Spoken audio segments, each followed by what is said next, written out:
افغان طالبان खरबों डॉलर की मादनी दौलत ज़ाती मफादात के लिए इस्तेमाल करने लगे। अमरीकी थिंक टैंक का इंकशाफ। मारूफ अमरीकी think tank James town foundation ने अफगान तालिबान रजीम की बदउनवानी, अकरबा परवरी और मादनी दौलत पर अजारतदारी की एक और दास्तान से पर्दा उठा दिया।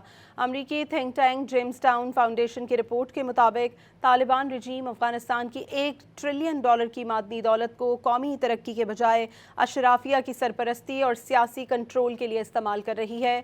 जून में तालिबान रजीम ने बदख्शा में 1000 फौजी एहलकार तैनात किए ताकि कीमती मादनियात की कानों पर कंट्रोल मजीद मजबूत हो।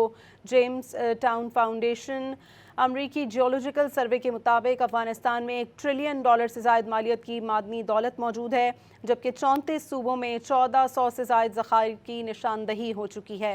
अफगान तालिबान ने 150 से ज़ायद कंपनियों को 205 कानूनी मुआहदे दिए, $6.5 अरब के मंसूबों का ऐलान किया, जबकि तफसीलात ताहाल खुफिया हैं। जेम्स टाउन फाउंडेशन कानूनी के लाइसेंस और मुआहदे शफाफ नहीं हैं। अफगान तालिबान से मुंसलिक नेटवर्क्स और मिनरल माफिया मादनी आमदन पर काबिज हैं। James town foundation Afghan Taliban कानूनी की ज़मीनों पर जबरी कब्जा बरकरार रखे हुए हैं।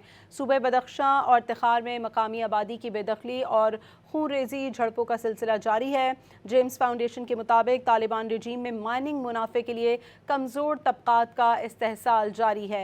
कम सिन बच्चे हिफाजती सहूलियात के बगैर कोयले की ख़तरनाक कानों में मजदूरी करने पर मजबूर हैं। जेम्स टाउन फाउंडेशन के मुताबिक आलमी माहिरीन ने बताया है कि सूबे बदख्शा में जारी मुज़ाहमती तहरीकों और अफगान तालिबान पर हमलों की बुनियादी वजह मादनी वसाइल पर जबरी कब्जा भी है। अफगान तालिबान का माइनिंग मुआहदों की तफसीलात खुफिया रखना शफाफियत पर सवालिया निशान है, जो इस अमर की निशानदही करता है कि मादनी आमदन दहशतगर्द नेटवर्क्स, टेरर फाइनेंसिंग और नार्को इकॉनमी को मुंतकिल की जा रही है।